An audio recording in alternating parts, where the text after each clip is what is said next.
Hello there, my name's Neil David and I'm the host of Eurograps Express, the podcast exclusively dedicated to the wrestling of Europe. If it's wrestling and it happens in Europe and it's good, we talk about it. Whether it's Rev Pro, Progress, WXW, Passion Pro, Pro Wrestling Chaos, Pro Wrestling North, we don't care, we talk about them all. If it's good and it's exciting, I want to share it with you. We're on the Voices of Wrestling Podcasting Network. Check us out on the feed. Check us out on Twitter at EuroGrapsEXP. And join us for chat about European wrestling and a little bit of chat about cheese. Hopefully see you there. This podcast is a member of the Voices of Wrestling Podcasting Network. Visit voicesofwrestling.com to hear the rest of our great podcasts, as well as show reviews, columns, opinions, and updates across the world of wrestling.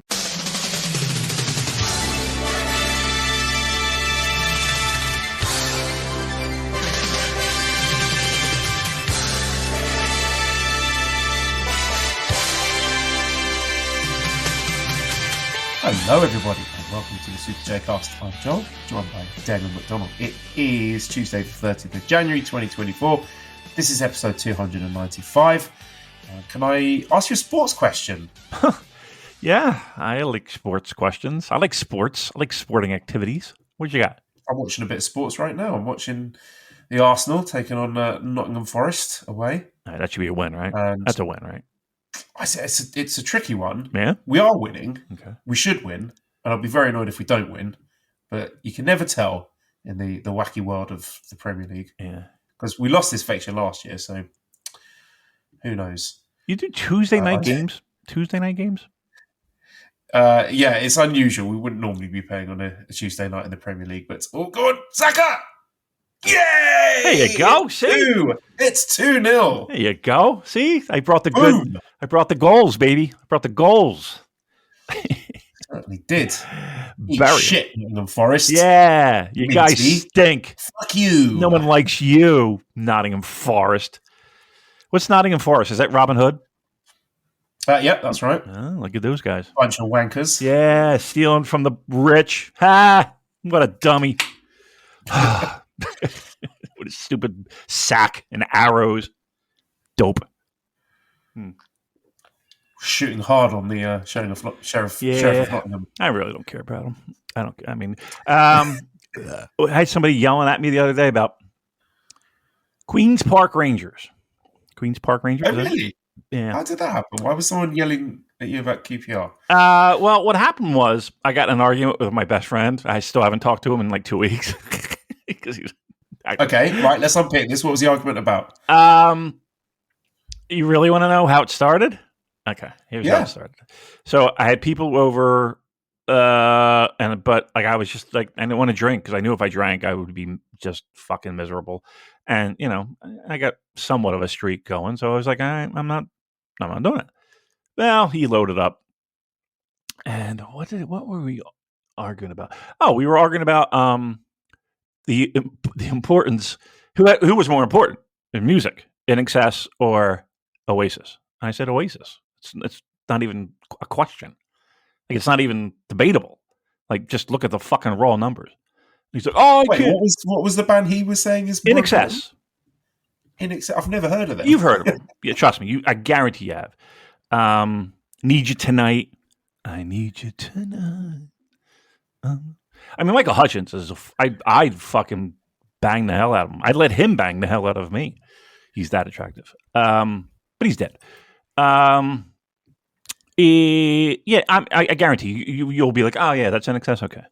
I remember Michael Hutchins. I remember that being in the news. It was like the late 90s, wasn't it? It was there was one of rumors going around about him, Paulie Yates, asphyxiation. Yeah. Paulie Yates. They had a kid. I want to say Tiger Lily. Yep.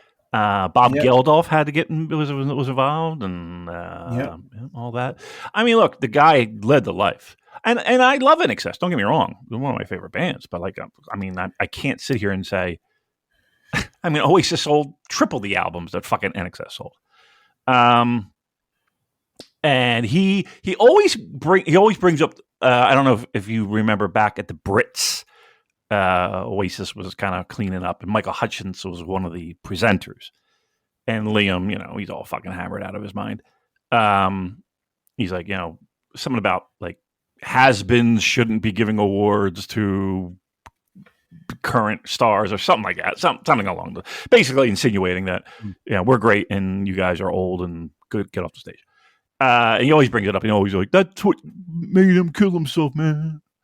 I'm like, shut up. That's not what it was. Didn't he was just trying to have a lovely wank and it went wrong. These things happen. Nothing wrong with that. I've been there. I've been hanging from a banner. Things happen. You make, one wrong move and away you go. Dick in hand. So, I don't know. That turned into, we get it, just me being like, I get it, dude. It's all about you. It's nothing, the world doesn't fucking turn unless you say, oh, we get it. And it was just that. It turned into one of those. Anywho. Well, I'm adjudicating here. You are correct. I am correct. I have no doubt. I mean, there's no, just look at the fucking numbers. There's no, come on. And again, I love both bands, but I'm just trying to keep it real, as the kids say. What was our point? What was the point of this? I had a sports question. Oh yeah, we're talking about Arsenal. Oh yeah, so then it was. Well, then there's another guy that comes. Mackie. But he's a fraud because he likes Manchester City. And I'm like, dude, fuck off. And I'm like, you never rooted for Manchester City. Never. In your entire... Oh, yeah, I did. When I was 3, my mom would put... I'm like, you're so full of shit. You've never said the words Man City. But the reason why he likes them is because Oasis. Yeah. All right. That's how that... Not a big Georgie Kinkladze fan then, no. This is fucking fraudulent Man United fans like Okada. No, I'm not going to talk about Okada now. But he's a Man City fan. It just tells you all you need to know about that sort. Is that right? He is a Man City fan. Okay, yeah. And then how we got to Queen's Park, it was Robert Smith of The Cure is a fan of that particular squad. And that's like, and I think I just threw out the line. I was like, what am I going to start liking them because of The Cure? Fucking idiot. Am I supposed to like Aston Villa? You're the best. Duran. I hate people. I'm daily, every single day, I'm disappointed by human beings. Every day. Except me. Except you. That is exactly true. That is exactly true. And it's just like every day you wake up and you're just like, ugh. You're just like, I need a change. I feel like I just want to move. Maybe I should move to Thailand, Joel. Seems like a nice place, right? Lots of Thailand's great. Lots of fun and nice weather and a whole street of beautiful women. Yep. I sound like a 50-year-old man. Excellent things in exchange for money. Sure. Right. I'm sure.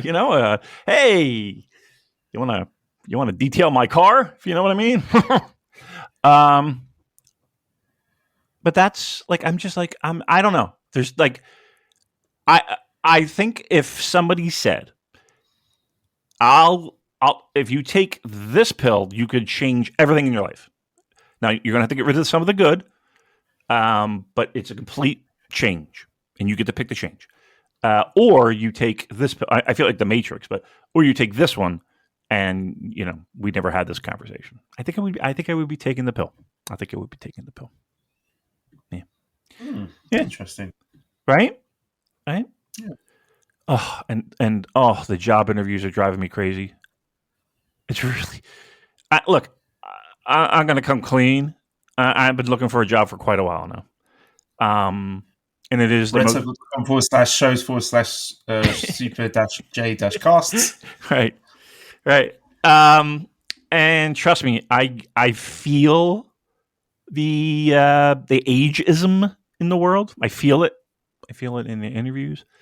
But I also feel the if anybody else is actively searching for employment or new employment or a better situation, trust me, I'm sure they're nodding their head and be like, this is torturous. It is. It's absolutely fucking torturous. It is the worst. It honestly, I would rather at this point sell fucking drugs. You know, I feel like I would be a really good drug dealer. You know what I mean? Like I would be. Well, I had a suggestion for you. Exactly. A great company you could work for that actively discourages young people from getting ahead. New Japan Pro Wrestling. Oh, boom! We do a podcast about New Japan Pro Wrestling, don't we? Thank God. I mean, trust me, this past... Eventually, we'll get there. Eventually. Yeah, we'll get there. Yeah, right. It's take our time. Thank you very much. Yeah, it's our show. We'll do what we want. I'll tell you, I was so happy. I didn't have to I was just happy we did it. Every once in a while, I'll just be goofy and be like, hey, we do a New Japan Pro Wrestling podcast. I was thrilled that we do that. Because if I had to sit there and talk about that monstrosity of a fucking wart on the back end of society, I would jump out a window. Oh, God Almighty! Why do we like this stuff? Why do we like this stuff? You know, I'll tell you why. When it's good, when pro wrestling is good, I'm going to tell you right now, there's nothing that beats it. Not music, not film, not TV. There's really nothing that can beat it when it's really firing on all cylinders. And every once in a while, like the engine will kind of rev up a little bit, but then it'll die, and you'll get a little glimmer of hope, and it'll just sputter. But I will say this: there is nothing worse than bad pro wrestling. Like I would rather watch a bad movie than watch bad pro wrestling. I would rather listen to bad music than watch bad pro wrestling. Like there's nothing worse. And I just feel like we are in this pattern of, okay, here's a taste of something good, and then everything that surrounds pro wrestling. Just one of those weird things. And you know what it is too, and hopefully things change. I know I'm rambling, I'm sorry. I say this every time, though. I say this every time. Maybe something will change. But I can't think of an industry that's technically legal that is any worse. Oh, wait a minute. I take that back. U.S. healthcare. That's worse. That's worse than the WWE in pro wrestling. Did you watch the Royal Rumble? No, not a second of it. Why did you? I did. I watched the men's Royal Rumble. It's one of those things. I just have to watch it every year. Why not watch the women's one too? Huh? What's the matter? You can't give it equal time? The reports I heard was that it was not very good. To be honest, neither was the men's one. The men's one was crap. So maybe I should go and watch the women's one. Maybe it was great. Who knows? I haven't watched a WWE thing in eon. I can't remember the last time. It was extremely funny seeing CM Punk tear his tricep and put it on the shelf after taking like one wrestling move. He is fragile, isn't he? Poor guy. He's just trying to put a fucking. Know what he's trying to do? He's trying to put a nice bow on his pro wrestling career. You know what I mean? Like he's just trying to end it on a high note. And it just keeps falling apart on poor guy. Like at every fucking step, it's like another. That's it. Midas touch. Everything he touches turns to shit. Yeah, look, not for nothing. I do like the CM Punk, but there's a common denominator, and sometimes you're the common denominator. When all around, trust me, I think of it every day. I do it every day. I think of that statement. Common denominator in all this. So, no, I didn't want. I mean, what are they building toward? They're building toward Roman and Cody. Yeah. Okay. It seems like I don't know if The Rock is supposed to be involved in that some way, but yeah. I mean, fair play to Cody. He's doing all right for himself, isn't he? Yeah, I mean, he got. Well, here's the thing: this is like a year in the making. I mean, correct me if I'm wrong, but wasn't he supposed to take the title? Finish the story. The story. If I hear that one more time, his story. Fucking Christ! I'm going to say this: his best match, and I maintain this. His best match was against Ibushi at Wrestle Kingdom 12. I don't know. I didn't. I was on the line taking a piss. Handsome battle. It was good. Yeah. Yeah, that line very efficient too. Very long. You look at it and you're like, oh, there's no way I'm going to make it. Line moved very well, very well. And next thing you know, relief was on its way. Yeah, I couldn't tell you half the people that are in WWE. I couldn't pick them out of a fucking police lineup. No, that was my takeaway. Like most of the Royal Rumble, all these guys coming out, I'm like, who's this? What's happened to this roster? Right. I feel like me reading like the Coachella lineup. Like, who the fuck's this band? I've never heard of these people. Yeah, that's me. That's me, definitely. All right, look, I know we have plenty to talk about. I know the world is abuzz with Okada stuff that we still don't get credit for. Can we just say this? Sorry, excuse anyone. Next time you talk about the Barry Bloom stuff, it was us. Yeah. Super J Cast that broke that news. Wouldn't kill you to throw our names out there. I've given up. I'm going to be honest with you. I've given up. Here's the thing. I've given up in the sense of, I think we both made this decision, but I made the decision long ago, and I think you've been running the show on social media. But you were like, when you say running the show, you mean systematically alienating increasingly large chunks of our listenership. Yes, exactly. That is what I have been doing. I love that. That I see the difference between us and every other show is that we don't fucking care, right? As long as we get actively trying to shrink our listenership. right. There's too many people who listen to us and follow us. Right. I don't like it. No, I hate it. My goal is that it's just me and you talking. That's all I want. I want somebody to give me the numbers. And I want to see a big fat 0 of downloads and listens. And then I know we can end it because that's it. Like, I don't want to stop. We're not stopping out of spite. Yeah. We need them to do that. But like, okay, so here's a realization too. One, the tweets are when we tweet shit out again, it just gets stolen. Every once in a while, we'll get credit, whatever, the retweets, but it doesn't really mean anything. Like, it doesn't mean anything to our listenership. It doesn't mean anything to all that. But then, trust me, there are people that don't listen to us that like you would think would listen. Probably fucking should. I mean, I don't understand that. Like, why would you, I don't know. Like, I don't know. Like, if I'm going to throw like just something random. I don't know. Fucking, if I were in I don't know, Depeche Mode forum or Discord channel or whatever. I'm not saying our Discord channel is this way, but but there are. I know there are. But like, if I'm in like a Depeche Mode Discord, wouldn't I listen to Depeche Mode? Right? Wouldn't I be like, I don't know. Yeah, and you certainly want to be listening to Depeche Mode before offering some strong opinions about Depeche Mode. Right. That's right. Thank you very much. Right. Man, they should fucking stop with the drums and they've had live drums for fucking 20 years, people. Oh dear. Nottingham Forest have just pulled a goal back. Uh-oh. That's not good. They stole 2 minutes of normal time left. Stealing from the rich. Hold me. They're stealing from the rich. Here we go. Robin Hood. Fantasy football clean sheet points.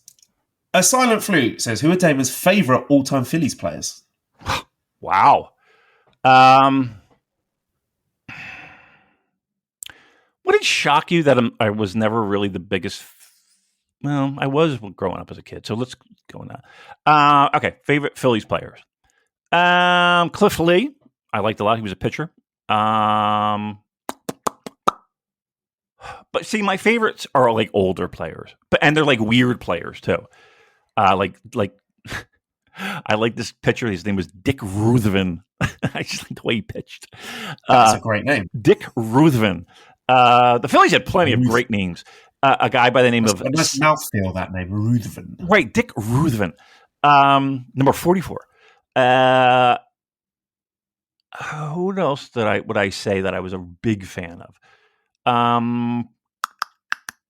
I liked like a guy, Bob Dernier. he was this center fielder, and he stole a ton of bases. I liked the way that I liked that. I liked the. Who else did I like? I did like. See, I'm naming like all these older players. The current lineup, I guess I like Schwarber because he's just like this. Like the guy looks like he just fucking walked off the construction site. You know what I mean? Like he just looks like it's just a fucking guy that just happens to be able to hit home runs, and that's about it. I don't know. Do I like Bryce Harper? I guess. I don't know. Baseball kind of is weird for me. Like sometimes I'm just like so boring. Baseball is so incredibly boring. Okay, that's not the response I was hoping for this question. No? Let's move on then. All right. No, I'm pulling the plug on that. So, all right. Boy, Dan's going to have a fucking field day with this show. I'll tell you that. So Antonio asked a question last year, which you kind of touched on, but I do think it's worth going back to. So he's asking about Bushiroad, like have they run their course as New Japan owners? And there was some really interesting stuff shared on Discord. Oh, This is a very scary. No, fuck. Oh my god! A little bit of shit just came out of my arse. That's hot. Right, so Aaron Mitha shared a link. So it's www.matthewball.vc/all/gaming 2024. So he said it's a very good read about the current economics for developing video games and how grim the overall outlook is right now. It focuses on the US, but also includes mobile. So it has a lot of observations that are probably relevant to Bushiroad.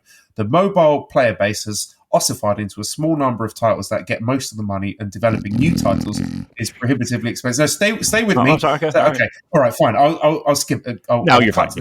I'm being an asshole. Investment in general is trending well below where it was projected to pre-COVID. So basically, the short version is Bushiroad invested a lot of money in a market that basically is going down the shitter. Okay. So I was curious as to whether this might affect New Japan. Like, is it possible that because the mobile games division of Bushiroad is going tits up, that is hamstringing New Japan from a financial perspective? Or do you think those two aspects of the Bushiroad portfolio are separate enough for it not to be an issue? Well, because we have heard accounts that Bushiroad don't have a pot to piss in. I don't know whether that is people being fobbed off, people who are asking for improved contracts, or if this is a genuine thing that might have something to do with the mobile games market dying on its ass. Well, I mean, look, if they're pumping out that line to the wrestlers who are trying to renegotiate deals or negotiate deals because their contract are up, then yes. Yeah, then that's a problem. If they're using that as a crutch and saying, we're poor, we have no money, we can't give you anything, we can give you a free hot dog for your troubles. Yeah, that's a problem. The one thing I don't understand is why would they be in one big pot? Because trust me, let's put it this way: if it were reversed and the mobile game industry was booming, do you think any of that money would be funneled into New Japan Pro Wrestling? I don't know. I mean, it's not like, New Japan is doing absolute gangbusters and should be rolling in money. I don't know if I'm suggesting that New Japan money is being taken out of New Japan and put into the mobile games division. I don't know what I'm saying. I'm an idiot, basically. Yeah, I don't know that. I mean, like, I don't know. I wouldn't know it. Like, if somebody told me it, I wouldn't understand it. I would just look at them with like a glazed eye and be like, I have no idea what the fuck you're saying. Can you explain it like I was fucking 3? But look, I mean, we've heard it that the discussions do involve that Bushiroad being cash poor. Okay, well, like I said, if roles were like, I just don't understand what one has to do with the other. To be truthful, like if the pro wrestling division is, let's just say it's doing okay, because I don't think it's doing great, but I think it's doing well. And in the Bushiroad portfolio, when they look at all the different divisions, I mean, the pro wrestling division seems to be one that is, holding its own. Right? I just don't understand why. What would be the financial and economic and business gain for Bushiroad to have all these numbers mixed together? Like, wouldn't it make more sense? Because they're completely different things, right? They're completely different people that they're targeting with their marketing and who does what, where, and why, and how they generate income. Like, to put it all in one pot seems very, very silly to me. But okay, I guess your question is this: is their business dealings with this mobile app shit, hurting New Japan? And I'm going to say apparently it is, or maybe even closer to the truth is, at least they're saying it in their negotiations with the wrestlers in New Japan Pro Wrestling. So is it impactful? Yes. Just for that alone, just because they're using that as a bargaining tool when sitting down and negotiating contracts for the pro wrestlers. And if I were the pro wrestlers, I would be like, I don't give a fuck about the mobile apps. I want to know, where are we as a pro wrestling division? And here's the past 2 years of what we've done and what I've done. And what do I need to do? What do I need to do? So yeah, I mean, like I said, but I'm sure somebody smarter than me will be able to say, well, this is why they do this and this is why they do that. Breaking news, full-time, Nottingham Forest 1, Arsenal 2. We did it, Damon. There you go. Bringing the points back home. Bringing it in. Bring it home. Yes. So there you go. So what's the word on the street with that? No, it's just idle speculation from me.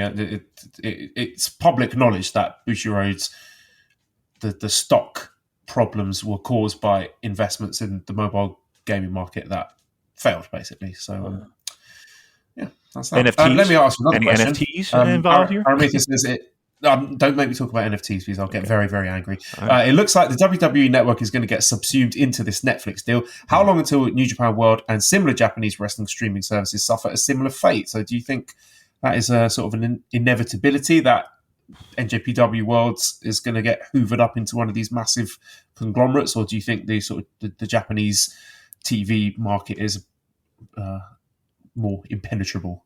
Yeah, I think it's a little different, right? I think it's...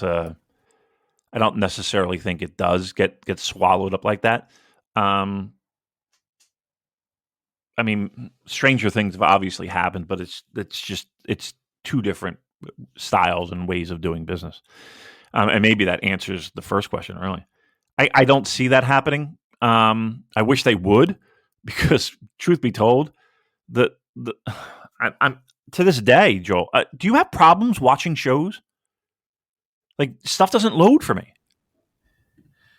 I'm still really annoyed that I can't just put on a show and watch the whole show, that I have to go navigate to Chapter 7, Season 2. Yeah. That is ridiculous. Oh, stinks so bad. Why can't anybody get that right? Every time I try to load something up, every time, I don't care what browser, it just doesn't, the show doesn't load. I can get to the... click the button. I can do that. It never loads. So thank God for torrents. Amen. Sorry. All right, I'm going to move on then. Andrew says, live reactions to this, please. I've sent you a link. So this is exclusive footage of what Okada is going to be doing after leaving New Japan. I have sent you a link on the app. Your WhatsApp. Yeah. So the fans would like your live reactions to this 49-second video clip. Okay. There it is. Oh. Is this Shenmue? Is it? It's not, no. Oh, he's frying stuff. He's making a sandwich in his tights. He's got his shorts on, his Okada shorts on. There you go. Gave you a free plug. There you go. He's making burgers. Looks good. It's a big burger. Moss burger. You ever had a Moss burger? I believe that is. We don't. I don't know if we have we don't have them around here. That's for sure. Oh, he's chomping it up. Who made this? And is now we got a big chicken wing. Is that what that is? The ring? Or I don't know. It's like really very, very bad kind of early 2000s tier graphics. And this seems to be like an official Mossberger produced video. Yeah. I would have thought they'd be able to actually get Okada himself in the kitchen to shoot this, but apparently he big leagued them too. So they've had to use bad computer graphics instead. There's a lot of that going around. Doing quality to it. Yeah. He's a madman right now. He's just big time on everybody. What's the word on the street? What are we? We really haven't heard much of where he's landing. I mean, I think the general consensus is AEW, right? But I still, from everything I've heard, it's been WWE all along. But who knows? Well, Dane, our I'm not going to say friends. The people over at Monthly Progress have insisted that he's going straight to NXT. So if that doesn't happen, then you can strike them off the credibility charts. But there you go. Other opinions are available. It would be funny if he ended up in WWE. I don't really care that much either way, to be honest. I truly, I don't like. I guess I mean, look, I would take him tomorrow, but like if wherever he lands, I hate to say it, like.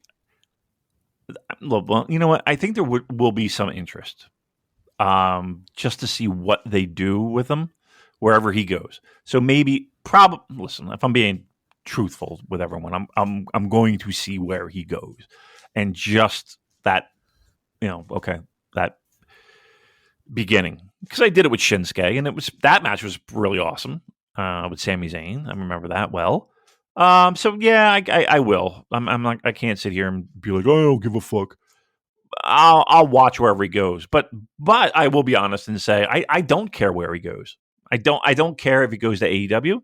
I don't care if he goes to WWE. If he goes to AEW, I'm sure I hear people, well, there's a good possibility he could then be on New Japan show. Okay, well, no thanks. Yeah, I'm good. I'm good. Yeah. I really feel like in my head, in my heart, in my enjoyment of New Japan Pro Wrestling, I've moved on. I've moved on. And that sucks. I hate to say it because it's just like, all right, well, now what? But yeah, I mean, where he goes, I mean, it doesn't really matter, does it?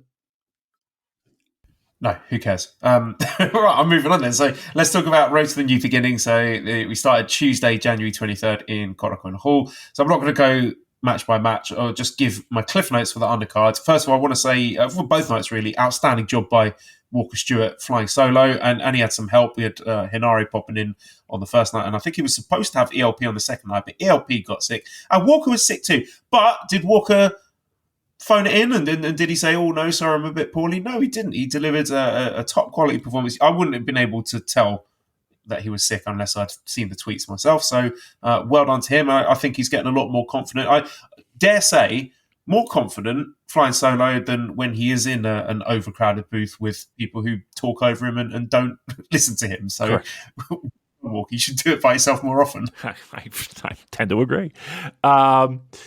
The idea of him flying solo so early in his New Japan career, I mean, look, if you said, okay, the guy's going to have, 2 months under his belt, and that now he's going to fly solo for some shows, and look, emergency situations call for emergency performances and stepping up.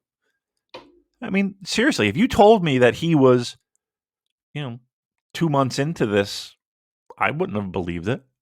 He sounded like he was right there. And I will say this too. You're right in the sense of, there's no way he could have done solo shows by himself starting out. But he's picked it up so quick, and he's gotten so comfortable behind the mic that I wouldn't be surprised if he's just like, all right, cool, I'll do it. You know what I mean? Like, it's got to be weird to talk to yourself for 2 hours or so, 3 hours. But actually, he's talking with us. He's with us, watching along. Good for him. Good for him. That's not easy. It's not easy to talk for 3 hours by yourself, number one. Number two, you're doing it apparently under the weather. And you know what's scary? I had to go to the doctor's today. I just had a regular appointment. Don't worry. Everything's okay, everyone. They make you wear masks again. We're doing masks again. Ooh. In doctor's offices, yeah. The COVID is back.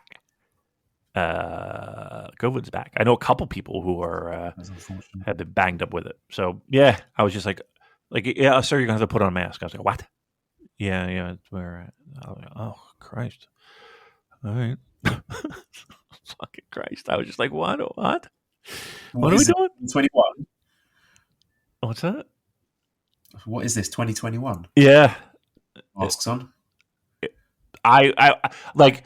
They gave me that. It was like one of those medical masks, and they gave it to me, and I just stared at it in my hand, like, oh, what? We're like, I wasn't. I'm not going to be like, I'm not doing this, and my liberties, and I'm not doing that. But in my head, I'm just like, what? Like, it took me by surprise. Like, what? What, see, there's another thing, Joel. There's another thing where I'm just like, what are we doing? What am I doing? What is happening? All right. Let's talk a little bit more about New Japan Pro Wrestling, shall we? Yes, let's. So we had some unfortunate news that Master Huato has torn his left ACL and he needs surgery. So that's unfortunate. I mean, I'm a Huato defender. I thought he had a really good year last year, and I was looking forward to seeing him push on.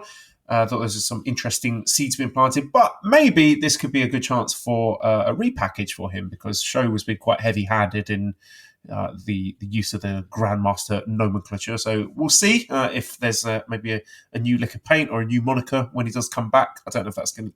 Despy mentioned something about 6 or 7 months, but those are quite nasty injuries. But they did make it into an angle with a Sho beatdown. So that's a couple months on the shelf, right? That's at least. Yeah. He's going to be out for a while, but they have sort of set up the return program for when he does come back. So, we hope he gets well soon. Other bits and pieces from the undercard. So there was a little backstage brouhaha between David Finlay and Gabe Kidd. So Finlay was trying to do his promo, and Gabe Kidd was just sort of shouting, as he does, behind Finlay. And Finlay said, "Gabe, shut the fuck up, I'm talking." And then Gabe sort of stormed off. And the cameras didn't follow him. It was sort of barely picked up. You'd have to be paying attention to see that he did actually storm off. So I was, some people are saying, they're sowing the seeds for something coming up in the future. I was wondering if it was a shoot. Like maybe he was genuinely annoyed with Gabe mouthing off, and then Gabe got cross and stormed off in a huff. So I'm not really sure what to make of that, but just throwing that one out there. I would love it if that were the case. Wouldn't that be funny? That would be something. But yeah, there's interesting stuff going on with this United Empire Bullet Club feud on these shows. Like, it could go in lots of different directions. There will be lots of twists and turns, I'm sure. But it was interesting getting to hear Callum Newman have a bit of extended time to talk on the mic. And I think, although he's not in the cage match, I think trying to elevate him should be one of the goals, and I'm sure that it is. And Great Khan's been talking a lot. He sort of called out Okada. He's been talking about his regional revitalization program, how he's going to defend KOPW on house shows, and the rules are going to be different depending on which region he's in. But yeah, he's talking about how he's holding the KOPW title that Okada invented and abandoned. So I don't know. I would be surprised if one of those Sapporo matches for Okada involves Great Khan, but he is shooting his shot anyway, as the kids would say. So I mean, that's all I got from the undercard. So I suppose we should move straight on to the what am I talking about? This was the IWGP Junior Heavyweight Championship match with El Desperado getting in his first successful defense against Yoshinobu Kanemaru, 23 minutes 55 seconds. By the website, it says instead of numero dos, it says numero deuce with 2 O's. So numero deuce. This is good match. I like Despe's new red mask with his lovely ponytail flowing out from the back. His hair is like his energy bar. So as his hair gets sort of fluffier and more unkempt, that's as he's losing his powers. And this match sort of reminded me. I don't know if anyone else will remember this one, the 2017 Best of Super Juniors match when they were both still in Suzuki-gun, and it was like everyone in Suzuki-gun was bullying Despi, who was really trying hard and trying to win the match legit, and they were all sort of gaslighting him and being nasty to him. He got bullied and outnumbered. And even back then had this sort of tremendous underdog babyface energy. So it's nice to see, 7 years later, it's coming to fruition with a big match like this. And this part of the tour is very House of Torture heavy, but I do feel that each member's featured matches, whether it's a Ren singles match or a Kanemaru singles match, they've got their own identity. This is not just like a monolithic House of Torture sludge, there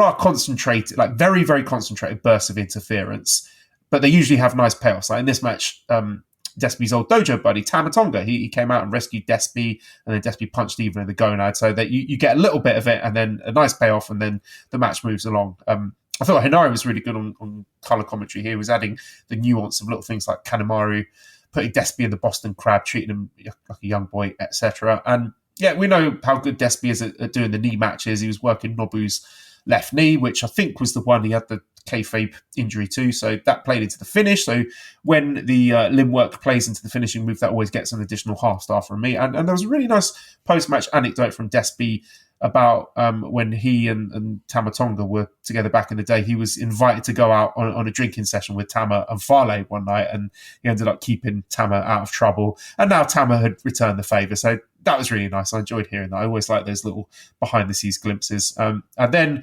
Despi was beaten up by Sho post-match, and I think they've announced the match for night one at Sapporo, Despi versus Sho. Despi says it's going to be a special singles match. He said Sho doesn't deserve a title match. He says you can't just have like anyone saying, "Oh, I want a title match," and immediately get one. So he refused his title match. But this is fun. Good stuff. Yeah, I mean, I know the old. Everybody loves to say it a million times, but I'll say it 1,000,001 times. You get Kanemaru in the ring, and he's just such a fucking general. Like, he just does things really well. Small things, stuff that probably falls under the radar for a lot of people, but it's just those small little sequences and those smart, nothing overly flashy, just smart, tight, snug and safe pro wrestling. I like, what a gem. And it's not like El Desperado needs to be coached along. But I do like it when a guy like Kanemaru can get a little bit of a spotlight match like that. I thought the match was good. I don't think it was one of the best. I don't even think it was their best match, to be honest with you. But it was good. Like, I think I like El Desperado as a champ. And like, for me, and I know I saw that Hiromu re-signed, which is a good thing. And again, nobody's complaining about that. Because trust me, if there's anybody that can get on here in the States, is Hiromu. Like, he has plenty of connections, very close to here.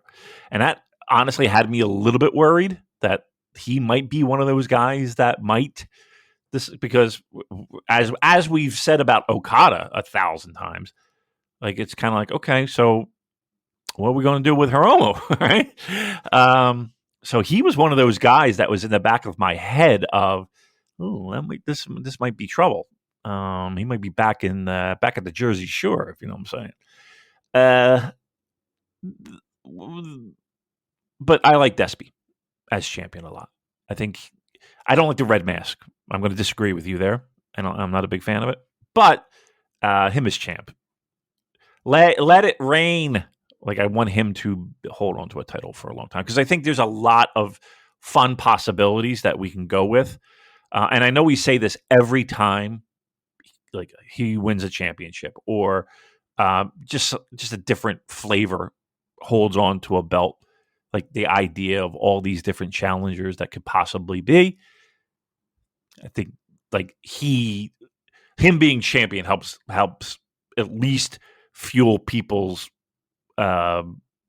desires for fantasy booking great matches. You might never see them, but at least it opens up the possibility in the door there. So I'm good with it. Yeah, it wasn't a bad match. Like I would give it, like if we're throwing the flakes around, you're not at 4, are you? 3 3/4. Yeah, perfect. We're on the same page.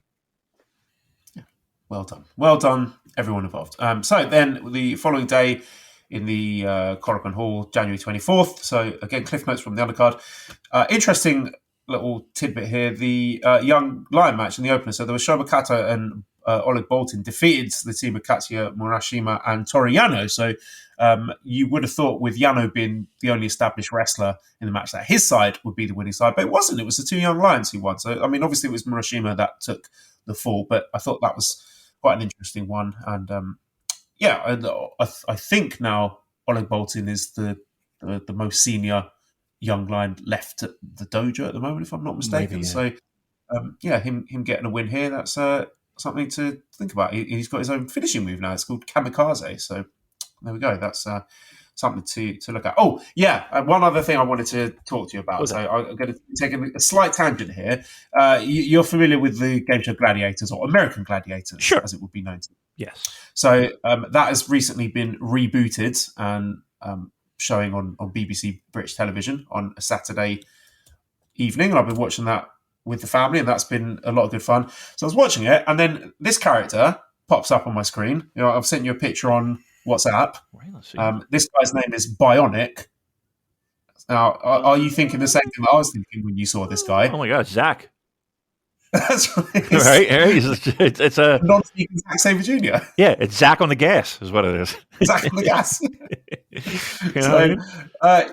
Yeah, so there we go. I don't know if he's moonlighting and he's got himself incredibly jacked, but yeah, Zach had a singles match against Tiger Mask, which, you know, the match itself was nothing to write home about. But I wonder if Mr. Sabre Jr. is being heated up for a big run, because he's been talking a lot. He's mentioned unfinished business with Okada. He's suggested a proper send-off with him in Sapporo. And again, I don't know if that necessarily is going to come to pass, or if it's him just talking, as guys tend to do in New Japan. But he said next time Okada is back, he's going to be IWGP champion. So he's doing a lot of big talk, Zack Sabre Jr.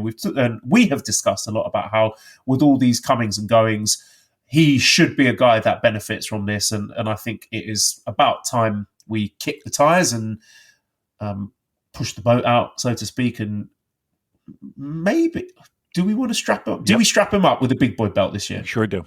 Yes. Yes, we do. I emphatically say yes. I am in the Zach camp for a nice, lengthy title run. And if I'm not mistaken, it was either last week or the week before, I had some desires to see him do something fucking nasty. I just want him to do something dreadful. I don't know what that is. Like, I say Hiro Matsuda, break someone's leg. Yep. Shoot. Yep. I want a compound fracture in the middle of the ring. Wow. We need some. Got one of those young lions on the shelf. Shoma Kato, sorry. Yeah. Well, Wato's getting surgery anyway. Might as well just, he's going on another life anyway. Snap a limb. But no, I need something. You kind of need something to remind everyone that he's a dangerous guy. Because I think a lot of people enjoy watching him, but there has been something that has been lost in everyone loving the backstage promos and the fucking smartassness. And again, the ring work is fantastic, but there is something missing. And to help elevate him, and I'm assuming we're looking at him being a heel, go all out. Like I need something to really solidify him as a problem, as a real fucking problem. And then strap him up, because like what would be the negative of that? One, he's popular everywhere.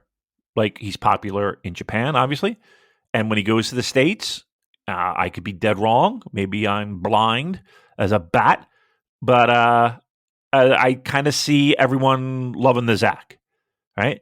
So he comes home, people are on their feet for the guy. Like I don't see like obviously he can cut a promo. Obviously his ring work is unbelievable.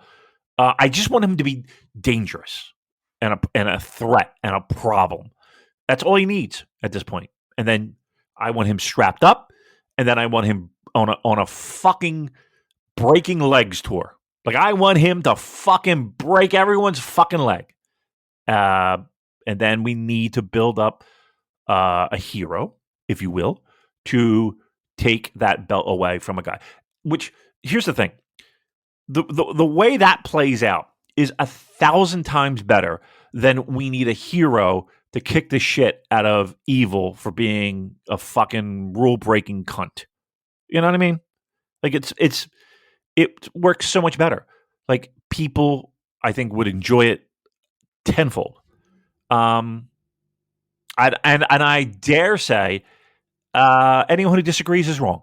How about that? I'm going to go so far as to say, anyone who disagrees with that you're wrong, because that is the way to go. And in the meantime, you're getting those young guys. You know, we got to start moving the ball here. So maybe simultaneously we build and build and build. We're building two guys at once. Imagine that.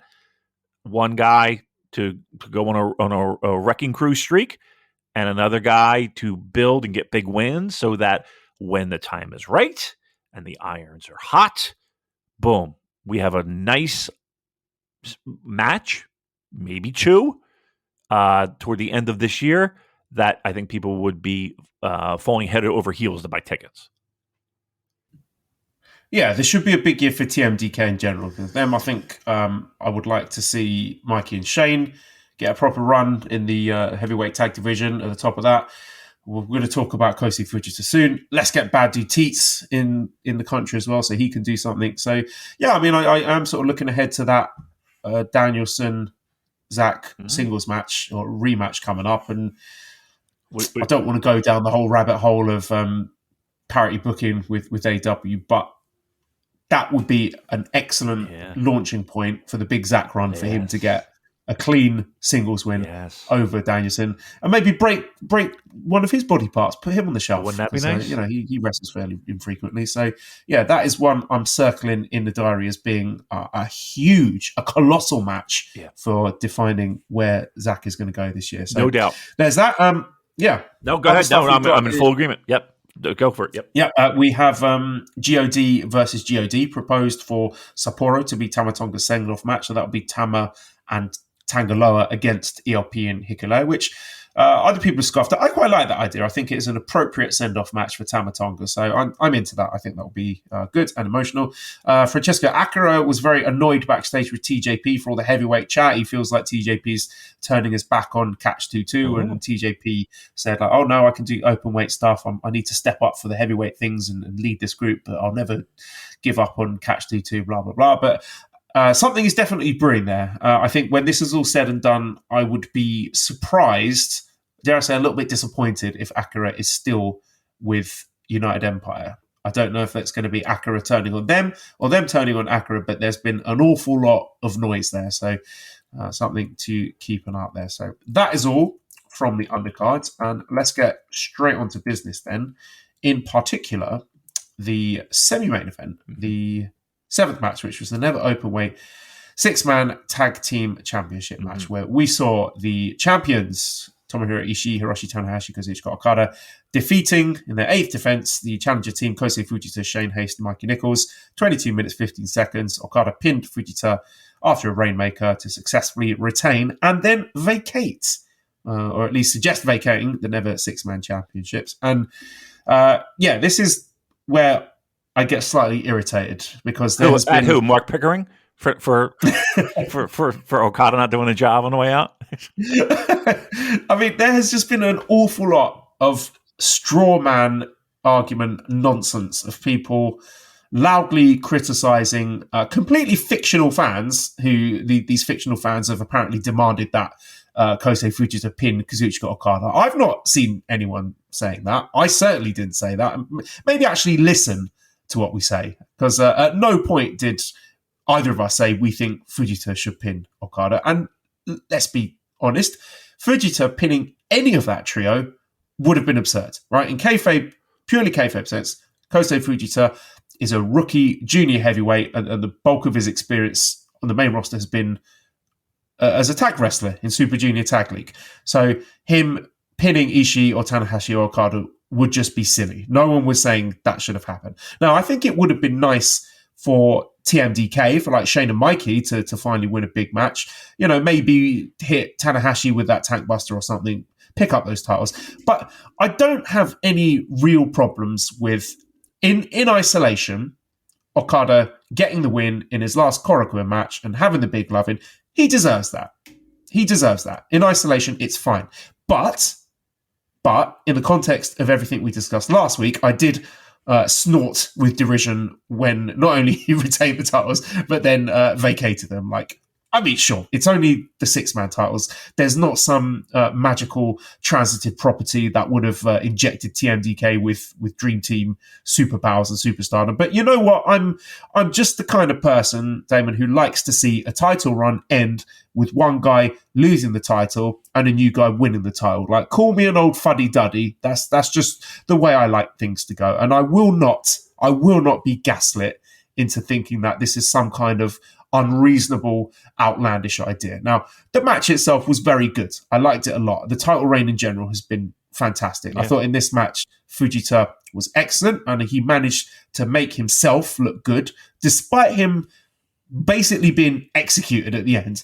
And I'm sorry, I don't buy into this narrative of this being some kind of generous gift by the selfless Dream Team who gave Fujita an amazing amount of offense and made him look like a star. He got punked out in this match. If you think Okada taking one German suplex and a victory roll near fall is some kind of Christ-like blood sacrifice to the young lion altar, then you have completely lost your sense of perspective.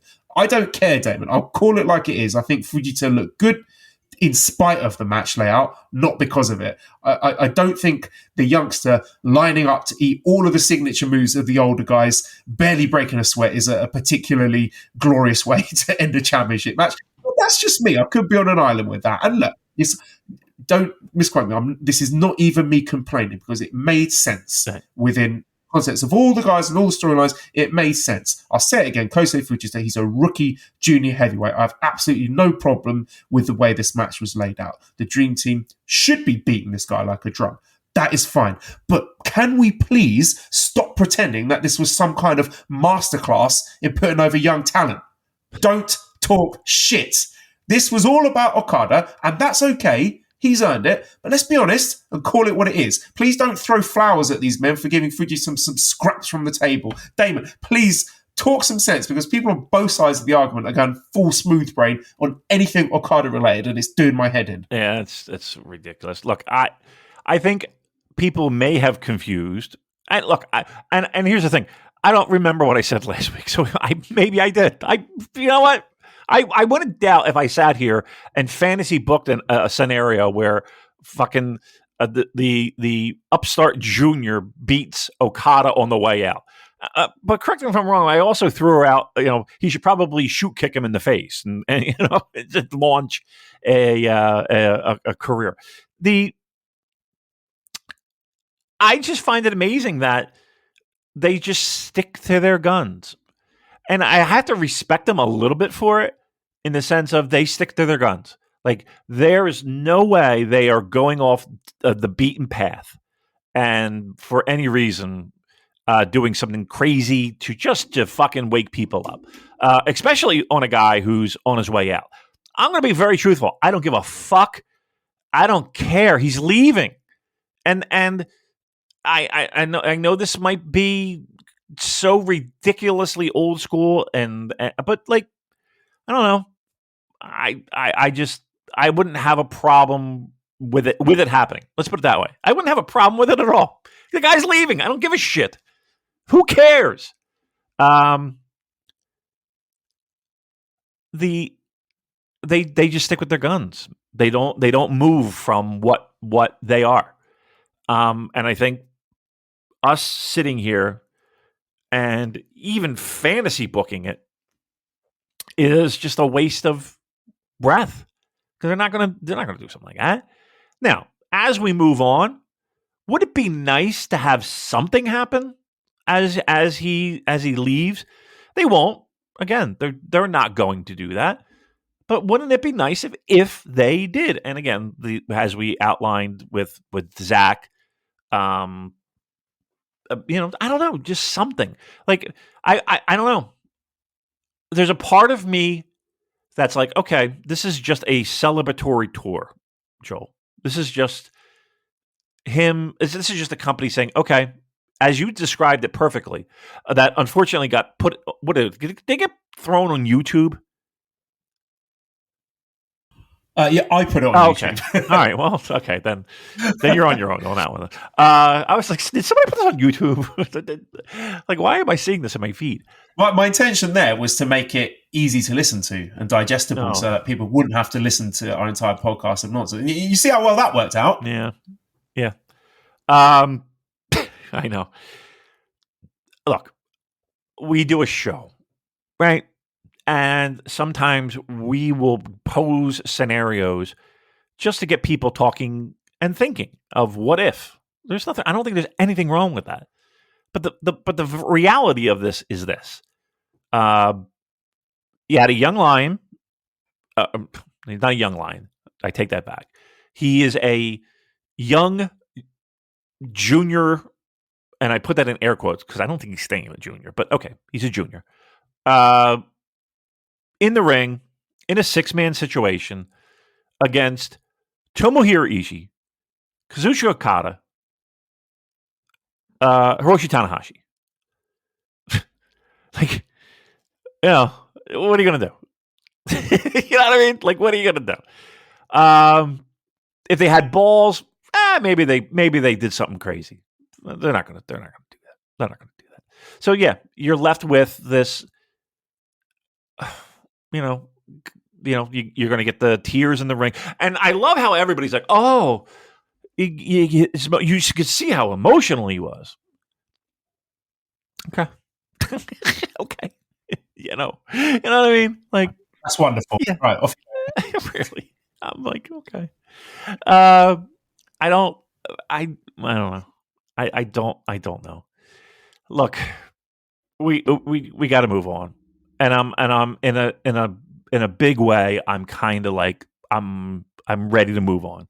I can't wait for these shows to get over with, because you're right. These shows we have circled because for this company and for people moving forward, like these shows coming up to me are more important than like Wrestle Kingdom was.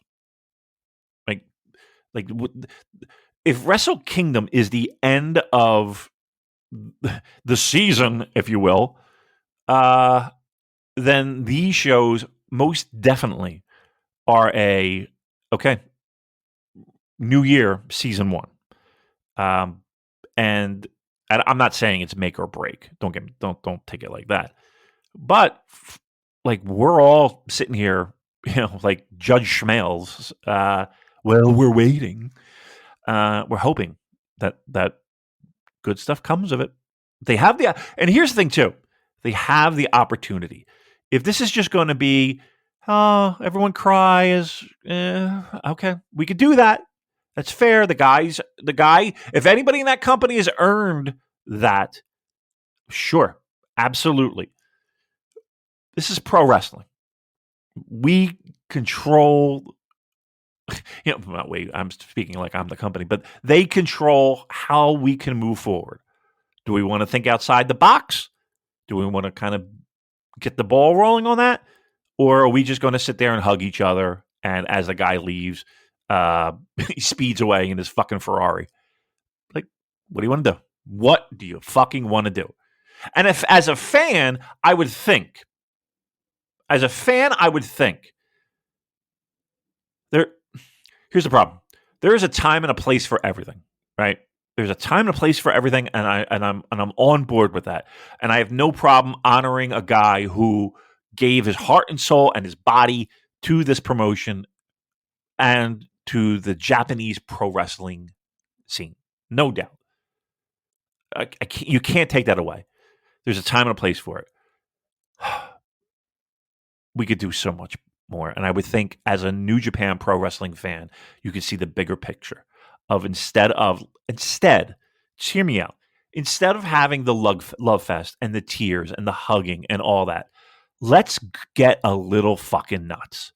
And let's think. Zack Sabre Jr. break his legs. I'm not, listen, fine. Maybe, wouldn't that be fun? Wouldn't that be fun?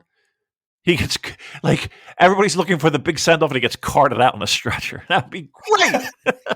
No, I want one step further. I want Zack Sabre Jr. to do replicate the Quan Chi fatality from Mortal Kombat 4. I want him to rip Okada's leg off and then beat him to death with it as Okada's trying to crawl out of the ring. There we go. This is what I want. Yeah. But do you know what I mean? Like, I don't think I'm out of line in the sense of we have an opportunity here. Now, again, we could sit here and fantasy book all day long, right, Joe? We've done it. Everyone's done it. And I've said it before. Coming up with the ideas is not the easy part. Or excuse me, it's not the hard part. Coming up with the ideas is the easy part. It's going to the building and being like, hey, look, we got this idea. We kind of want to get this guy over in the future, and you're leaving, and can you, would it be, and he'd be like, fuck that. I'm not doing that. So that's the problem. The easy out, and I think the out that we all predict is the cry and the goodbye, I love you, and everyone chanting his name, and that's it. Roll credits. I want to get a little crazy. I want to get a little nuts. I want to turn off that show and feel like, holy shit, what the fuck just happened here? Because those moments are few and far between. And even when you're pumping on all cylinders, right? Even when you're pumping on all cylinders, those moments are few and far between. And we have an opportunity for one. And that's all I'm saying, is that we have an opportunity for something that could be remembered for a long, long time if only we had the guts to do it. Chris says, how did you read the outpouring of emotion after the six-man, all the hugs and handshakes? Did it give you goodbye forever or goodbye for now vibes? Daryl says, how many tears does Okada shed at his finale? Between Wrestle Kingdom 9, Nakamura's goodbye, and that last Korakuen show, he obviously has a track record. Is the Rainmaker going to play it cool, or is he going full Ric Flair waterworks on us? Hope it's the latter. Make it rain, Kazu. He's going to cry all of the moisture out of his body until he is a husk like a Weetabix, and he will crumble into dust. Hey, how about Ishii tearing up backstage? I thought that was much more interesting. I've never seen the Stone Pitbull move to that kind of emotion. Right. Multiverse A says, if Okada signs with AEW, which seems likely, could you see a Muto versus Tanahashi Wrestle Kingdom 3 situation where Okada returns to put over one of the young guns at a future Wrestle Kingdom? And if you follow the Wrestle Kingdom 3 path, would you have him as the IWGP champ like Muto? I don't. Like, do you, seriously, Joel, in your heart of hearts, can you see that man ever coming back and putting over anyone? Never say never. That's one thing I've learned in our covering this podcast. There's been stuff where people have told us XYZ never going to happen, and it has. So I wouldn't rule it out, and I do think there would be value there. If Okada goes abroad in the States and becomes, even more of a star there, and then comes back at some point, and we have like a huge, I don't know, Wrestle Kingdom. What are we up to? Wrestle Kingdom? What have we just had? 406, right? What? Wrestle Kingdom, I don't know, 22 or something. Okada versus Shota Umino or whatever, and Okada's putting over Umino. Yeah, I think there's value there. I mean, there's an argument to be had about that taking a spot from a New Japan regular, but at the end of the day, if you're trying to pop a big He's a New Japan number at Tokyo Dome, yeah, I mean, and if he is putting over Shota Umino, I say, yeah, do it. If you can talk him into staring at the lights for one of the New Japan guys, then by all means. And, and even me sitting here for 5 minutes talking about, come on, have the balls, do something fucking crazy. One thing I did fail to consider, let's be very truthful here. I don't like the crowd, and again, for me to speak for the Japanese audience would be silly as anything that has come out of my mouth. But I think they want that send off.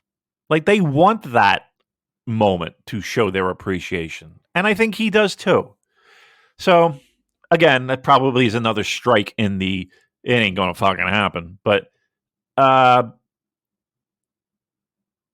it's one thing to consider is that they want to give him the send off. And here's the thing too. He goes away, and let's just say 2 years, 3 years, whatever the fuck it is, right? 5 years, whatever. Comes back, he'll be near 40, right? If not 40.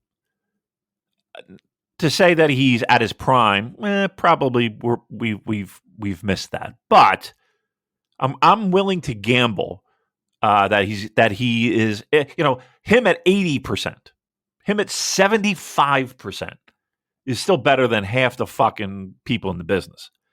And he'll have, the perception might be, this is a big star coming back home. And the value of him putting over someone then, as opposed to my harebrained idea to do it now as he's leaving, he might absolutely have more value doing it later. And I'm not saying that's even going to happen. That's a million years. Might as well be a light year away.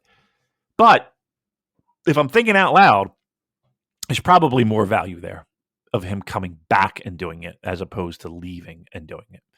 But I think, if you said, okay, put down $100, what are you thinking? I don't think he puts over anybody in either scenario. What do you think of that? And tell me another guy who's earned that to be able to call his shots like that. There's not many. You can count them on one hand. So I think we're going to get a love fest. Yep, I think we're going to get the tears. There's going to be plenty of them. I'm going to hold out hope that they're going to do something a little crazy, but it's kind of like wishing for a new car under the Christmas tree when you don't have any food in the refrigerator. It's champagne wishes and a beer budget, I guess, is what they say. All right, last word of this match then. Dr. Gary says, is Fujita the real deal? The guy seems to have it all and more. Could you see an Ospreay-style run through the junior and then up to the big boy belt, but accelerated? I'm telling you, I think he doesn't stay a junior. And I'm trying to, I don't think and I know I always sit here and I talk about the height is the problem. The height is the problem. You can't fucking grow inches. You're going to, I think he's not obscene, right? I mean, he's not like Trent Beretta Jr., but he's not tiny. I like him a lot, and I don't want to sit here and be like, oh, he might be getting lost in Team DK, because everybody talks about a lot of the other guys. I love him. I think he's a talent. I think he's fucking great in the ring so far. I would love. I can't wait to see him. And let's put it this way: I think we're going to be saying his name a lot 2 or 3 years from now. I think he's going to be a guy. That's how high I am on him. Yeah, I think TMDK is actually the perfect vehicle for him. I think it's almost like specially designed to get him over. He seems like the crown jewel of TMDK. They're constantly putting them over, and the matches are built around showcasing him. So, I think this is a very promising trajectory for young Kota Ibushi. All right, let's move on to the main event of this show, which was Shota Umino defeating Ren Narita 33 minutes, 45 seconds by Death Rider. This match was a lot longer, a lot more intense than I expected, but really entertaining. Yes. I know a lot of people said they thought it dragged, but not for me, man. I thought it was well paced. I thought there was really surprising, nasty table bumps that they did not need to do. Like, make no mistake, this is a Road 2 show, right? This is not one of their big shows. It's not even one of their name shows. And I think both these guys read the room and saw the vibe with Okada leaving and went out there to make a statement. And look, we're all in agreement that Shota is the guy, but I thought Ren was really good here too. I think a lot of the fan base is stuck in this sort of cycle of micro-analysing everything Narita does, and I think being overly harsh, overly critical on him. I think I thought he's very good here, Ren. He's a nice foil for Umino. I'm not saying, he's going to be the ace of the company or anything, but I find him a lot more fun to watch now than pre-house Ren Narita, who'd lost his way a bit. And like I said with the junior title match, the House of Torture interference stuff, it's really concentrated. So there was one tiny spot, and then the lights went off. Despy and Tama Tonga came out to save the day, which kept up the energy. And in general, I think both Shota and Ren really stepped up here and showed up to an impressive degree. And we needed this following all the Okada gloom. And it was really nice after the match. Tama gave Shota his blessing afterwards. He told Shota to go and kick Evil's ass. And a really great promo from Shota, who was talking about very poetic language. When the rain is over, even when the darkness comes, he will be the light to guide and lead the way. He declared himself the new ace. Fuck yeah. Yeah. I'm into it. Me too. And I love the fact that they gave them a lot of creative control when it came to, spots outside the ring. Like, they let them go. And go they went. Right? We're not, we're not keeping it in a ring. We're going everywhere. That was good. It was somewhat shocking to see, in the sense of, okay, they're letting them loose, letting them have some fun. I thought both of them did really well.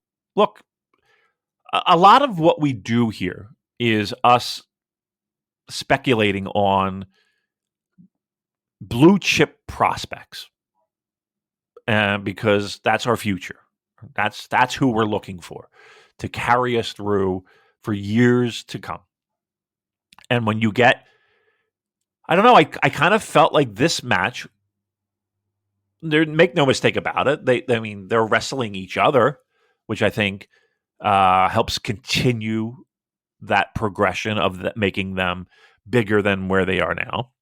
I love the post match. I did love what I heard there, because he's a guy that's like, okay, I don't think anybody's questioning the fact that he will be there in a few years, but he's like, give me the ball now. I love it.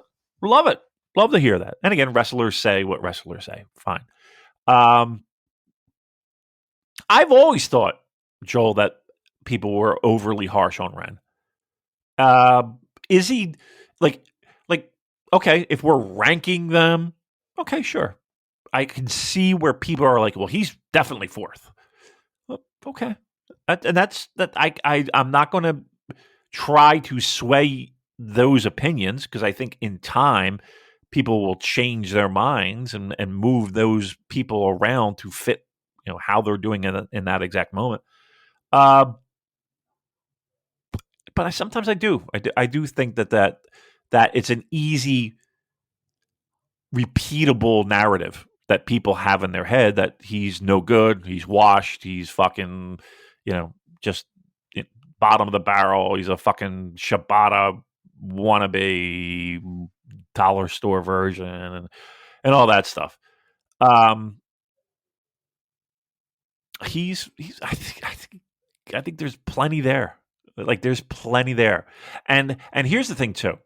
The idea of turning him in, or keeping him, or whatever, as this fucking, again, carbon copy clone of Shibata. I don't know. Like, I'd rather see something completely different. I really would. I mean, maybe not completely different. Like, I don't want to see him, being the new leader of House of Torture, mind you. But, like this, he's got to be this fucking shooter. I don't know. Does he have to? I mean, do we need that? I thought I saw somebody in the Discord say something that really struck with me. Is like, people have this perception of like 7-10 year ago Shibata that they want, like this idea of him. And it's like, okay, I mean, we can do that, I guess, but why? Why do we need that? Why do we need this guy to be that guy? So anywho, I think there's a lot there, but yeah, I did enjoy the match, and I love the way that they gave them a little freedom to do some exploring around Korakuen. Andrew says, now that House of Torture are officially the second most popular unit in Japan, how should House Deny send their apologies? So there you go. There's my best victory laps. House of Torture are good. They are over. Hamburg Gal says, how are we looking for the implied Shota never run? I'm okay with it. I kind of hoped for more from Shota. Shota was a guy that I would think, if he's out there saying, I'm the ace, never titled, doesn't quite cut it for me. I want to see him winning the Japan Cup or winning the title at Dominion or winning the G1.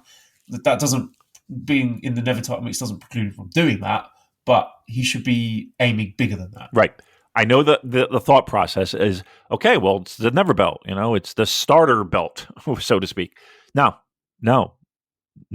emphatically no. Let's shoot higher, right? And you're right. Does it have to be the instant world? No, of course not. We're not giving him. But I think when the time is right, global. When the time is right, New Japan Cup. When the time is right, something a little bit more lofty should be his goal.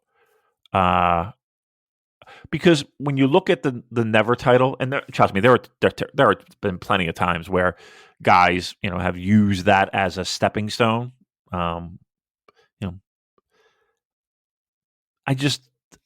don't want to say it's a title that might be beneath where we want him to go, but let's not fuck around with the Never title. Let's not. Let's shoot a little bit higher for him out of the gate. Now, will they? Probably not, right? If we're being brutally honest, probably not yet. No, let me take that back. Yet, but no. If I don't think I want to set his sights higher. Let's have him leapfrog over the Never. Flynn says, can you see any silver linings in what's happened? I feel quite excited that I have no fucking idea what's going to happen now and that people will get some big opportunities. I'm kind of ready to move on from the people leaving now. I'm looking forward to getting to New Japan Cup season and having a proper reset. And Louis says, I think the future is still bright for the future of New Japan, with Fujita just killing it during that 6-man Never title match. The main event between Shota and Ren, all the young talent is really stepping it up. What else can the other roster do to help the company? So, I mean, yeah, I feel those two questions kind of complement each other and echo our sentiments. I feel we're on the same page, David. We're both quite bullish about how New Japan's going to do. We both think they're going to be fine. There is a vacuum, there's chaos, but that is exciting. And there's going to be big opportunities for people to step up, whether that is guys who've been sort of pushing against the ceiling, like your Zack Sabre Juniors or the young guns coming through, or, maybe we might get someone coming out of left field, like a Nick Nemeth grabbing the ball by its horns and becoming a star. Who knows? And all that uncertainty is exciting to me. I like the fact that, if you were to say who's winning New Japan Cup, who's winning G1, who's Wrestle Kingdom main event next year, I don't really know. And I think that's a good thing. Yeah, this is what was that show? The fucking show where you're trying to go out on a date and the people are behind like this wall, and you don't know what you're going to fucking get. I guess is what I'm trying to say. And it is exciting, right? Because you could have literally your soulmate behind that curtain. Or you could have someone that just, what's happening here? Right? You turn it to fucking the scene from The Office where he goes on the blind date. He's like, oh, no. It is exciting. I'm there, right? The possibilities are there. Like it could be new, fresh, and exciting. I guess the only hesitation that I have, and it's a big hesitation, is that for the most part, in the past 2 or 3 years, has anything knocked your socks off when it comes to anything over and above the matches? That's what has me worried. Like we have, again, we could sit here and fantasy book all till the fucking cows come home. But the reality of the situation is that it is like there are plenty of names that we would love to see in a more prominent position and to carry us into the end of this year. But okay, give me something that says we're not going to see fucking Sonata again in the main event picture, right? Give me something. You know what I mean? We've got him right around the corner, David. Well, I know, right? But man's sleepwalking his way to another world title shot he does not want. He looks like he's been forced to do it at gunpoint. I know. And again, I don't know how he's working with that type of injury that apparently he has. And he worked through the entire Wrestle Kingdom match. But that's all I'm saying. Like when you hear me kind of being hesitant and kind of being unsure and not willing to commit fully, I want to. Don't get me wrong, but there's been a lot of evidence to support the fact that cautious optimism is really the way to go. And when we watch these shows coming up, like I can't stress, at least for me, and I really feel like there are a ton of people that are in the same boat, Joel. Like there's a lot riding on these shows. It could be a love fest. It could be crying and goodbye and we'll miss you and all that. And I think there should be some of that. But we have a fucking opportunity here to launch something, to make something happen. Look, here's the bottom line. I would love for these shows, these new beginning shows, to be the start of something new, fresh, and exciting for New Japan Pro Wrestling, and not a situation of, well, there goes our biggest star. There goes our biggest. There it goes. Bye. Like we have to. Yeah. They've got all the tools. They've got all the tools at their disposal. They've got the roster at their disposal. It's just, can they use them correctly? Yes, that's problem number one. That's issue number one. And look, like we have an opportunity here. We do, and I do want there to be a celebration of his time here, but like I would desperately would rather have people talking about what happened in a main event or a post show angle or something, and have that be the chitter chatter. And oh, by the way, yep, this was Okada's last night. I would rather it be that as opposed to, oh, the tears were shed. And he was, the booking on that night was good, wasn't it? You had the Okada loving, and then, okay, forget that. Here's the next generation. Yes. Here's the future. Ren versus Shota. Let's fucking go. Yes, that did give me some hope, because that very easily could have been the main event, right? And it was exactly what I described. Yes, that did give me a glimmer of hope, Joel. Look, fingers crossed. Am I going to sit here and kill them if they don't? No, I'm not. But boy, do I fucking want it. Like, I really do. And I might just be delusional even thinking that it's going to happen. And I'm not, and when I say all this, I want to be very clear. I'm not saying fucking somebody kicks out of a rainmaker and, pins the fucking guy clean in the middle of the ring. That's not what I'm saying. What I'm saying, like Ultimate Warrior, no selling the pedigree, just so it takes the Rainmaker straight back on their feet. right? Road Warrior Hawk no sells a pile driver. No, that's. And again, please, if you want to make a fucking YouTube clip, please make that. That's not what we're saying. What I'm saying is, let's do the loving. Let's all celebrate. But on top of that, the focus should be on New Japan Pro Wrestling moving forward with something red hot. Red hot. Because I really feel like that's the smartest thing to do. Will they do it? Who knows? All right, we've got 2 shows to preview then. This is Rose of the New Beginning at Korakuen Hall coming up this Sunday and Monday. So at the top of the card on Sunday, well, actually, let's pick it up from the 5th match, which is Henare versus Gabe Kidd. Now, with both of their New Japan futures up in the air, you can rest assured these guys are going to go out there and beat the absolute shite out of each other. So circle that one. Do not miss that one because they're going to kill each other and it's going to be great. I hope they both stick around with New Japan and keeping my fingers crossed for that. But I'm very, very excited by Henare versus Gabe Kidd and I urge you listeners to check that one out as well. Then we've got Jeff Cobb versus Alex Coughlin. Then we've got Callum Newman versus David Finlay. And then our main event is the IWGP Junior Heavyweight Tag Team Championship match with Francesco Akira and TJP defending their tag titles against Drilla Maloney and Clark Connors. So this show, I think, is going to possibly answer some of the questions that we have about the future direction here. So very difficult one to call because I could see Clark and Drilla winning those titles back and causing more disharmony within United Empire and specifically Catch 2-2.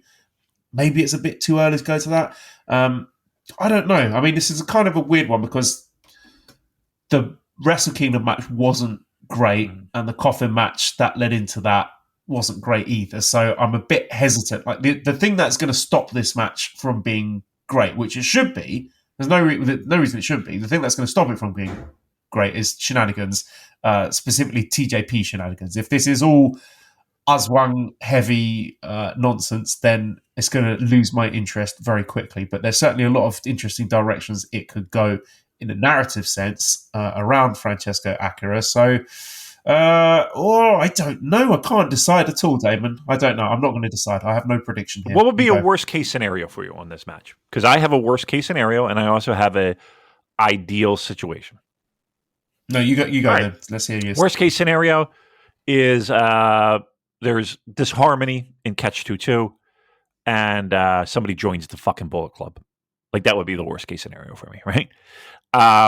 Best case scenario would be a title loss and teasing of dissension, teasing more disharmony. Because, and again, I kind of treat it like it's title changes. Like, I like to count title changes and when they happen and the possibility of, okay, nobody's lost the title yet. There's a real good possibility we're going to do it here. And vice versa. Oh, we've had 3 title changes already on this card. I doubt they're going to do a 4th, right? And I feel that same way with turns and angles and shit like that. Having planting seeds is what I'm hoping for. I'm hoping that we don't have a full-fledged turn or angle or anything like that because I don't want it to take away from the possibility of something bigger later in a show, right? Does that make any sense? Yeah, no, I'm following you. Yeah. I mean, I suppose the thing on the horizon is that cage match in Osaka. So at the end of the day, all these matches are setting the table for that. So whatever happens here is not going to be the last word on this war between the two factions. Right. But wouldn't it be something if he did turn on them and now they're outnumbered and have to bring in somebody else to balance out? That'd be something. Yeah. I mean, it would be interesting actually. Now you've mentioned that, to look at what the announced teams are for the cage match. So it will be on the Bullet Club side, Driller, Clark, Gabe, Coughlin, and Finlay, and on the United Empire side is Akira, TJP, Henare, Cobb, and Osprey. Definitely some wiggle room for things to be shuffled around there. I mean, there are other guys that can step in because of the Great O'Khan not in this match, Callum Newman not in this match. So certainly on the United Empire side, it wouldn't stun me if there are some changes to that lineup of 5. But I mean, I know what New Japan are like. They're quite conservative and they don't like changing announced cards unless they absolutely have to. So I would lean towards whatever is happening with Catch 22, it being dragged out a bit longer, and the final payoff coming with this steel cage match in Osaka on February 11th. All speculation and kidding aside, the fucking talent in that cage match is sickening. And you got guys that are, a lot of those guys have a little chip on their shoulder, right? they feel like they might be overlooked. There ain't nobody gonna be overlooking a lot of those guys in that cage. This match has the opportunity to be a match people will talk about for a decent amount of time. You know how great matches kind of come and go in people's heads? It's like super red hot and then they forget about it. Like this match will, kind of, leaving in the rear view mirror, and a lot of contracts, a lot of a lot of people who feel like they might have something to prove. Boy, we could have some fun here, right? We could have some fucking fun here. Did they mention how they were going to? And they may have, and I might have missed it or just forget. Is this like everybody in the ring at the same time kind of thing? Is this a yes? Okay, good. All right, good. I'm up for that. That could be a lot though. There could be shit that people miss, right? With everybody in the ring at the same fucking time. That's a lot of people in the same ring, right? Okay, they'll figure it out. I have all the faith in the world in them in that cage match. To me, between that and Zach and Daniel, like those two, fucking God, that's those two are going to be fucking stellar. And again, do something with it. Fucking do something with it. Then also we have the show on Monday, February 5th on Korakuen Hall. So I'm going to skip straight to the main event here, which is the Faction Warfare Gauntlet match with LIJ against Just 5 Guys, so Bushi, Hiromu, Tsuji, Takagi, and Naito against Taka, Doki, Yuya, Taichi, and Sanada. So the rules for this are the matchup begins as a 10-minute, 1-fall singles match. Winner stays in, loses eliminated, and then the next member joins. If it's a time limit draw, both members are eliminated. When a team is down to their last member, matches have no time limit and entrance order not to be announced beforehand. So all the chatter backstage is about the generals going in last, but they haven't actually said who the generals are going to be. And there's some quite funny but also quite embarrassing backstage stuff with Sanada and Taichi. So Taichi saying, yep, Sanada, he's our general, he's going to be the guy. And Sanada saying, no, I don't really want to do that. It should be you, Taichi. And Taichi saying, no, it really should be you. And Sanada saying, no thanks, mate. Which, see what I mean about Sanada seeming to, it's like someone is going to force him to do all this stuff and be leader. He really doesn't want to do. But he wrestles like he's paying off a debt. You know what I mean? Like he owes, like he's got to work a certain amount of dates because he owes somebody money. That's exactly the feeling, the vibe I get from him. I mean, I like the concept of the match. I mean, it's something a bit different. Like winner stays on. Surely, I mean, this has got to be a win for Just 5 Guys, and it's probably got to be Sanada standing tall at the end of this, right? To give him the momentum going into. Yeah. Is it Sapporo who's going to be defending it? I mean, yeah. I mean, you figure he loses the belt at Wrestle Kingdom. He'll need a little something to spice him up a little bit, make him more of a threat. Yeah, I would think. All right. That's that then. Yeah. Look forward to it. Should be fun. Yeah, I mean, I think it's gonna be good. I do, but yeah, I mean, I think. Look, they've already committed to the match, so okay, let's do the right thing and give him a little bit more fire going into what I don't think anyone is excited to see, but they're going there, so let's do the right thing. All right. Last question here. Methem95 says, how much longer do you think they'll leave Oiwa in Noah? I think Beefy Boy is ready to come home. Yeah, he's a guy that doesn't really get talked about, but has a ton of potential. When do you think we might see Ryohei Oiwa come back to New Japan? Would it be too soon to bring him back for these shows? Yeah, I'd just let him cook a bit longer in Noah, okay. I would say. All right. We'll give Pickering some fucking talent he can watch. He loves us. Yeah. Can't get enough of us. We're pro New Japan, baby. That's fine. Yeah. That is fine. All right. That will do it. So if you want to throw some appreciation What? Right, no, I'm not going to read that. No. What's wrong? No, there was a question saying anything on the upcoming tour that could be a sleeper hit from Red Bear Hugh. I'm expecting Kid versus Hinari to be a hell of a fight. Should have read that earlier, but I didn't. But yes, Kid versus Hinari. If you're going to walk away from this podcast excited about anything, it should be that. Okay, right. Let's get out of here then. So redcircle.com/shows/super-j-cast. If you want to make a donation, hey, if you do make a donation, let's say, I don't know, $5 per month, let us know. Yeah. Let us know. Send us your receipts and we might hook you up with something nice. Yeah. Not promising anything, but just throwing that out there. At Cobra Kawaii and ProWrestlingTees.com/SuperJcast. That's where you can buy t-shirts. Thank you, Editor Dan, who's on Twitter at LousyHero219. Follow us on Twitter at TheSuperJcast. Thank you, everyone, for listening, and goodbye.